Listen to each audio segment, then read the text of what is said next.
Hi, my name is Stephen Simon and welcome to my channel.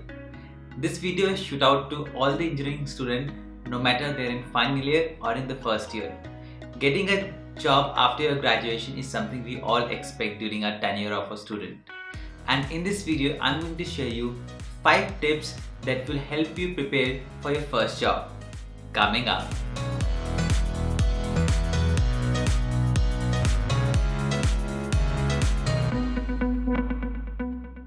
Tip number 1. Learn to write emails. Emails are a very important part of your 9 to 5 job, may it be professional or an unprofessional. If you're working in any organization, maybe multinational or maybe a small corporate, you might reply to at least 5 to 10 emails a day. Now, this email may come from different sources. An email may be of your client, which is of utmost important. An email might be of your manager, one of your team member, and maybe some of your associates. Replying to email within 24 hours or within the same working day is considered to be a good habit. Does not matter if you're not able to provide the solutions or the expected answer that email is expecting, but at least acknowledging that you are not able to answer that email today and you will be forwarding the solutions or the requirement documents later, tomorrow, or in the next working day, that really makes sense, because you don't want the other person to keep on waiting to come to your very next day in the morning and then you reply email. Many times when you're working with the foreign clients and if you don't reply the email on the same day, then that person has to wait more than 36 hours. If you follow the rule of only replying in working time, that foreign client will have to wait for almost like 1.5 days to get a reply for your email.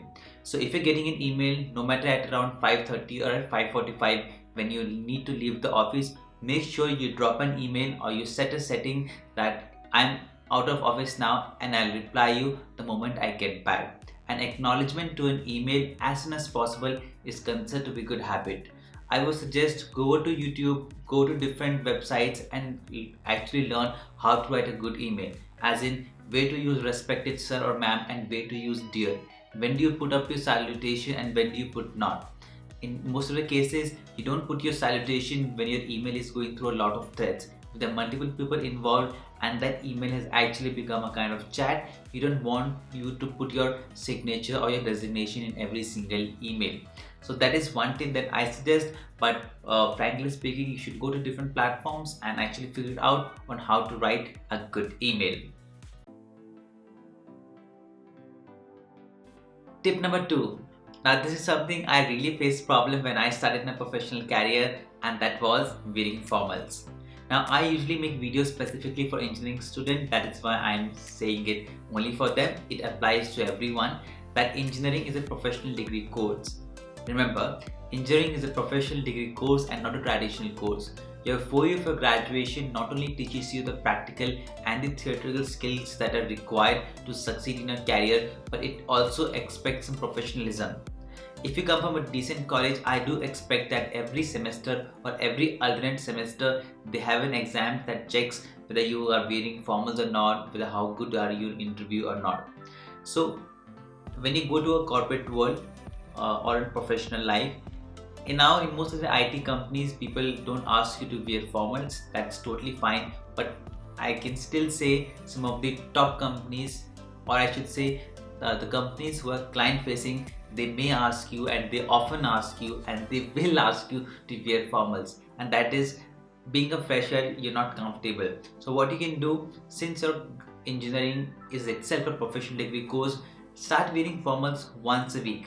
That will put you habit, because I faced very challenge when I had to buy some new clothes, get it stitched and go the next day after wearing formals, and everyone could judge that I wasn't comfortable.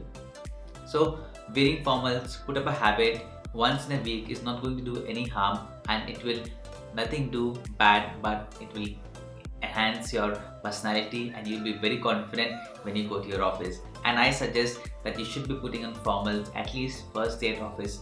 If it's a product based company, it's totally fine, but it is a client based company, I suggest that you should be wearing formals to be on the safe side. Tip number 3. It is very important that you have all your documents with yourself, no matter in your email or OneDrive or maybe hard copy. Nowadays, every organization, when you join, they do a background check. A background check actually means all your criminal records, your high school marks, certificates, your degree, and your date of birth and mark sheets and all. So make sure you have the copy of all of them and you put it at OneDrive, because the HR is going to ask you a copy of it. Failing to produce all these details will get you eliminated from the organization, because background check are very important in the organization these days. So keep your documents updated, scan it and upload it to OneDrive so that you can access it from anywhere. Tip number 4. Timing is very important. What I mean is, if your job is from 9 to 5, you shouldn't be reaching office at 9 o'clock, because you have to start working at 9. Make sure you reach at least 15 minutes before, that is 8:45. Reach the office, put up your bag, take out your laptop, switch it on, go to washroom, get fresh, look at to-do list and get started with the work. And it's fine to leave at 5 o'clock. Yeah, even if your manager is sitting, this may sound a little revolting. Even if your manager is sitting at 5 o'clock and it's your time to leave, you can straight away pick up your bag, acknowledge your manager that you're leaving, and then you can go, provided you complete all your tasks in a given day. It really does not make sense staying 1 hour, 2 hour extra. You already give most of your time of your day at office. So it is, if you have done all the tasks correctly and on the time, you have all the rights, and the manager or the team lead is not going to ask you even a single question that why you have left early, because you're not leaving early. You came at 8:45, you're leaving at 5 or 5:10, that's totally fine. Be confident. From here, I'll pick up the 5th point itself, is being confident. Making a conversation is very important. I will leave a link in the description of our YouTube video. I think it's a TEDx talk which tells how to make a conversation. If you get a task on the very first day of your job, or even the first couple of days, and you don't know how to do that task, there's no point of sitting down there and just looking at the email and googling it on how to get things done. What you can do is actually be confident, don't feel shy. Ask the other person who's sitting next to you if he can help you out. If not, ask the person who has assigned it to you. Every time that is spent in office is very important. Every time you sit on that chair, you take that table, the company actually pays it for you. So you also need to be very fair on their part and give them the best on what you can do. So be confident, learn to make a conversation, and do not hesitate to ask a question or to put up your opinion. That was point number 5. Apart from all that, I would say that if you have started your career, or if you're going to start your career, I really wish you all the best, and I hope these points really helped you out.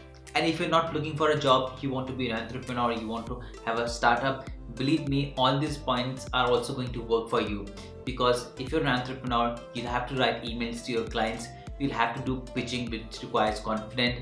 You have to be formal. You cannot put up a jeans or a t-shirt and go and give up your pitching of your product.